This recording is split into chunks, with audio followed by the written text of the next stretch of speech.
자, 우리가 뭐 더불어민주당을 예로 듭시다. 더불어민주당이 지금 47석을 빼면, 비례대표 47석을 빼면 남는 게 몇 석이죠? 153석. 253석이죠.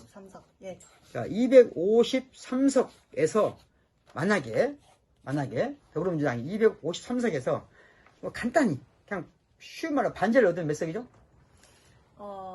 127석. 그렇죠. 6.5석. 네. 네? 6.5. 자, 그러면 130석이라고 합시다. 네. 자, 130석을 얻었어요. 네. 그러면 자, 더불어민주당은 이제 이 상태에서 그대로 선거를 치렀다고 생각해봐요. 더불어민주당이 지금 현재 상태에서 보면 만약에 이런 뭐 복잡한 얘기 안 하고 가짜 정당 안 만들고 했다 그러면 많이 얻는다고 쳐봅시다. 40% 얻었다고 쳐보자고요. 40% 정당 지지를 얻었어. 만약에 그렇다고 쳐봐요. 네. 그러면 더불어민주당은 비례대표로 몇 석을 받게 될까요? 47석 중에 몇 석을 받게 될까요? 40%를 여기서 어렵죠? 여기서 30석에 40%를 받는가요? 아니요. 어렵네요. 어렵죠? 네. 일단 40% 받았어요. 단순 비례로 처음에 17석을 나눕니다. 47석 중에 네. 17석은 연동이 안 돼 있어요. 단순 비례예요. 네. 그럼 단순 비례로 17석을 나눈다고 치면 네. 17석의 40%가 몇 석이에요? 7석. 7석이라고 보는 거예요. 네. 그러니까 더불어민주당은 이 상태에서 그대로 아무런 유성정당을 만들지 않고 그대로 가면 일단 7석을 받습니다. 네. 단순 비례로. 네. 이해하셨죠? 네. 그래서 137석이 되는 거예요. 만약에 그럼 더불어민주당 가만히 있으면 137석이 돼요, 그냥. 네. 네. 이해하시겠죠? 네. 그러면 나머지 30석을 받을 수 있을까 없을까? 30석에서. 이게 문제인 거예요. 그렇네요. 자, 30석에서 받은 거 뭐냐? 자, 연동형이라고 했잖아요. 네. 그러면 지금 130석은 300석 중에 몇 프로인가 계산해 보세요. 그렇죠. 그죠? 그러니까 43명? 아니, 간단한 거예요. 300석 있어요. 이건 100석이 40% 몇 석이에요? 40석이잖아요. 네. 100석이 40%잖아요. 300석이 뭐예요? 120석이죠. 간단하잖아요. 왜 이렇게 복잡하게 생각해. 자, 120석이잖아요. 자, 40%를 민주당이 받는다는 것은 사실은 120석만 받으면 정의로운 거예요. 네. 근데 120석을 받은 게 아니라 이미 지역구에서 130석을 받아요. 네. 그러면 이런 정당은 연동형 비례대표에서는 안 주는 거예요. 와우. 0이에요. 아. 이해됐어요? 왜냐면 다시 말해볼게요. 민주당이 40% 정당 투표를 받았지만 지역구에서 130석이 됐어요. 근데 지역구에서는 130석이 됐지만 따지고 보면 더불어민주당을 지지하는 국민은 40%밖에 안 돼요. 네. 그럼 40%만 국회에 가야 되는데 그러려면 120석이에요. 근데 이미 130석을 받았어. 과다 대표되는 거예요. 그렇네요. 더군다나 단순 비례로 7석을 받아요. 그럼 137석이에요. 그러니까 더불어민주당은 더 이상 국민들의 지지를 받는 건 모두 다 어떻게 보면 정의롭지 않다고 말할 수 있는 거예요. 알겠습니다. 더불어민주당이 137석 이상만 받는 것은 정의롭지 않아요.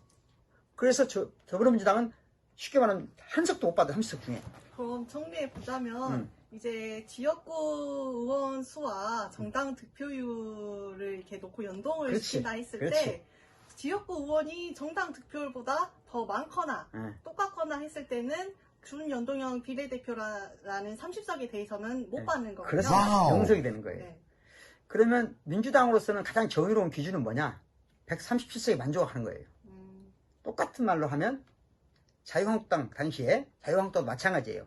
그럼 자유한국당에서는 자기들이 생각하기에는 이제 그렇게 되면 자기들은 당시에 지금 35% 정도밖에 안 되거든요. 네. 그러니까 지역구에서 하는 게 충분히 과다 대표돼요.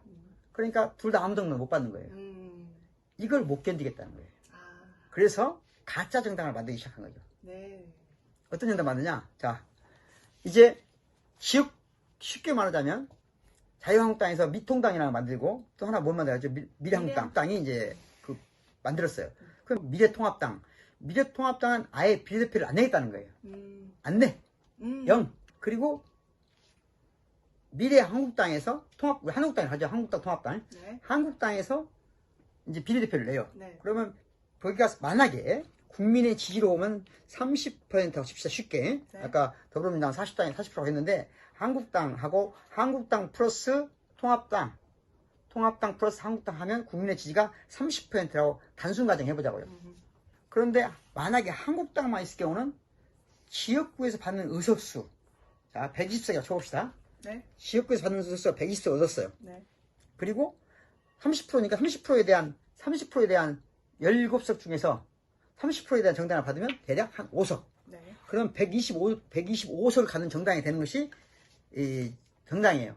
근데 30%에 대한 의석수는 몇이에요? 300석이 30%는 90명. 90명밖에 안 되는 거죠. 네. 90석인데 이미 125석을 받는 거예요. 그렇네. 과다대표가 되는 거죠. 네. 이게 불리하다는 거예요. 그래서 최소한 그래 90석이 정의로운데 125석을 받는 것은 용납하자. 그렇지만 나머지 비례대표는 못 받게 하는 거예요. 30%를. 근데 그걸 못 기인되겠다는 거예요. 그래서 비례대표를 안 받고 아까 5석을 안 받고 네. 왕창 딴 데로 가는 거예요. 그러면 거기서 30% 받는다고 쳐봐요.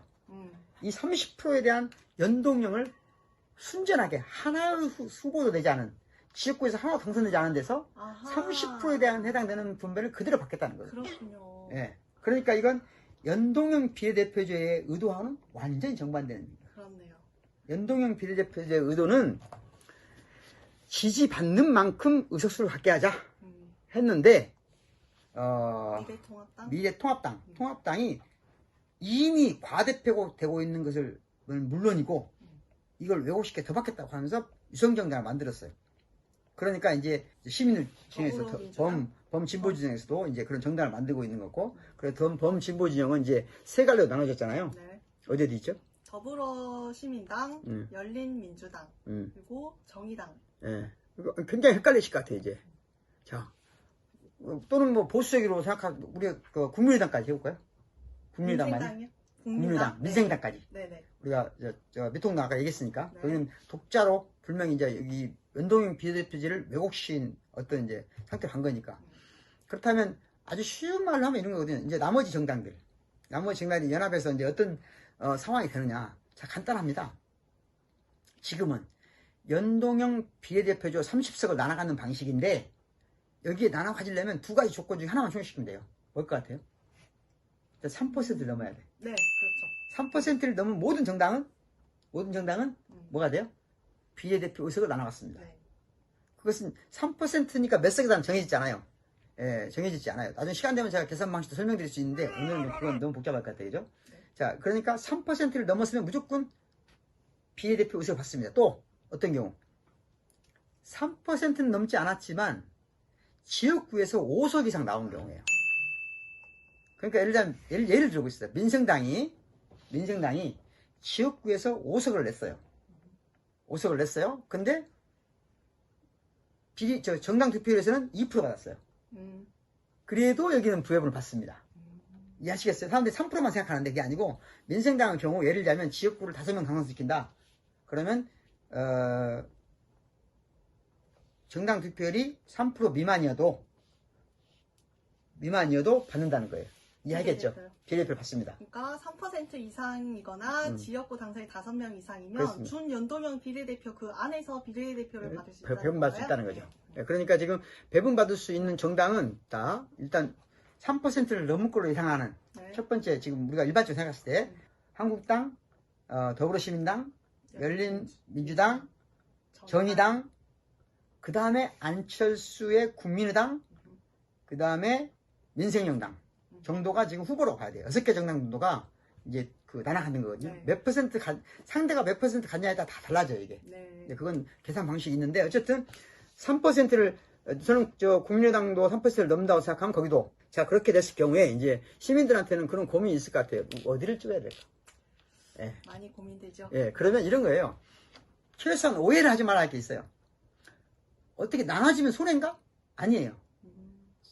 진영의 논리를 보면, 각 진영의 논리를 보면, 자기 진영의 표가 사표가 되는 게 무조건 나쁜 거예요. 그럼 사표가 된다는 건 뭐예요? 3% 미만으로 받는 거예요. 그러니까 예를 들자면, A라는 정당이 보수 쪽에 있는, 또는 보수 쪽에 있는 A라는 정당이 3% 미만을 받았거나, 5명의 지역구를 못 냈어. 그러면 보수 진영의 그만큼의 대표성을 상실한 거거든요. 그러니까 3%만 넘어서면 무조건 진영 논리로 보면 손해한 게 없어요. 그러니까 예를 들어서 지금 약간 진보적인 진영이다. 그러니까 정의당 또는 뭐 민주당 또는 뭐 더불어시민당, 민주당 이쪽 계열의 사람들 입장에 봤을 때는 정의당도 3% 넘었으면 아무 문제 없고 더불어시민당도 3%면 문제됐고 열린민주당도 3% 넘었으면 문제 없어요. 이제 어려운 것은 사실은 국민의당 문제예요. 일반적으로 지금 현재 우리나라의 전반적인 정치 분석가들은 국민의당을 중도로 보는 분도 있어요. 중도로 보는 분도 있지만 약간 우경화된 지금 중도 이렇게 보는 경향이 좀 많은 것 같아요. 왜냐하면은 약간 뭔가 안철수 대표가 지금 한국당, 통합당하고 몇 가지 보조를 했거든요. 그러니까 일부 안철수 계열의 사람들이 지금 통합당으로 가서 지역구에 나오기도 하고 그렇기 때문에 약간 그런 경향이 있는데 안철수 개인이 명확하게 그쪽 노선을 가진 건 아니기 때문에 저는 꼭 그렇게 볼 일은 아니라고 생각해요. 그러니까 안철수는 중도다. 본인이 말하는데 나는 그렇게 봐주는 게 좋다고 생각하고 안철수 후보가 어쨌든 그에서 3% 받는다. 이상 받는다. 그러면 이제 그만큼 대표가 되겠죠. 그리고 정치적 힘을 받겠죠. 그런데 이제 다른 식으로 말하면 이제 더불어시민당, 그 다음에 열린민주당, 정의당은 어떻게 될지는 아무도 몰라요. 어떤 것이 바람직하다고도 쉽게 말하기 어렵습니다. 예를 들어서 범진보진이 봤을 때 가장 아름다운 건 뭘까요? 일당도 되고 그렇죠. 네, 그렇죠. 자기의 정당을 다 그렇죠. 이렇게 가장 아름다운 것은 하고, 진보진영 사람들이 보기에는 더불어민주당이 일당이 되고 동시에 다른 과반이 되는 거거든요. 다 합쳐서. 네. 범진보진이 합쳐서 과반이 되는 거예요. 그러면 가장 아름답죠. 그리고 또 하나는 있어요. 그 일당이 되고 과반이 되는 방식이 두 가지가 있어요. 더불어민주당 혼자서 일당이 될 수 있으면 그게 가장 좋죠. 그렇죠. 지역구만 네, 지역구만 가지고 음. 지역구만 가지고 아니 플러스 7석 있죠. 아, 네네. 그까지 포함해서 일당이 되면 아름답죠. 네. 근데 이제 두 번째 차선은 뭐냐? 다 합쳐서 열린민주당, 더불어시민당 합쳐서 일당이 되는 경우예요. 그리고 정의당까지 합쳐서 이제 그 과반을 확보하는 경우. 이게 두 번째 아니겠죠. 최악의 경우는 일당도 놓치고 합쳐서 과반도 놓치는 거예요. 그건 다른 말로 하면 보수 진영에게는 가장 아름다운 거겠죠. 그죠? 예를 들면 통합당하고 한국당이 합쳐서 여기 나눠질 수가 없어요. 무조건 합치게 돼 있어요. 합쳐지는 순간 그들이 일당이 된다면 일당이 되고 과반수를 넘다면 가장 좋겠죠. 자기들이 있잖아요. 그런데 두 번째 차선은 일당 과반수는 못 돼도 일당이 되는 거. 여기가 이제 그들이 노리는 마지노선이라고 봐요. 사실은 저희들이 과반까지 넘기는 어렵다고 보고, 왜냐면 진보진은 안 합칠 수 있는 위험성이 있기 때문에 자기들이 금방 합치니까 일당이 되고, 근데 대신 과반까지 더 오면 좋겠죠. 그러니까 최소한 진보진에서는 일당이 안 되더라도 더 중요한 것은 과반을 넘는 거예요, 사실. 왜냐면 문재인 정부의 2년 남은 정책 기조를 유지하면서 사기 정권을 재창출하려면 최소한 과반이 넘어야 되거든요. 이 과반이 무너지는 쪽은 더불어민주당은 과반이 무너지는 순간 실패하는 거고요. 범진보는 엄청나게 실패하는 거고 큰 타격을 받는 거고요. 과반은 넘고 일당은 못 된 경우는 약간 실패한 거고요. 예? 다 되면 엄청나게 성공한 것이고 그건 서로 마찬가지라고 봐요. 회원님 어떠셨나요? 뭔가 하여튼 지금 첫 시도인데요.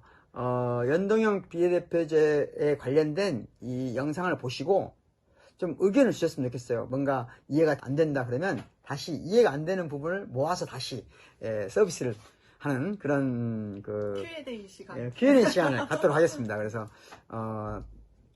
좀 재밌는 우리가 사회적 거리를 두되 인격적, 인간적 거리는 두지 말자.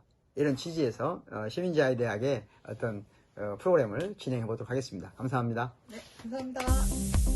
3%를 뽑아야 되나요? 3%를 모두 넘을 것 같으면 가장 아무 데나 뛰어도 된다. 3%를 못 넘는 정당이 만들어지면 진보죠.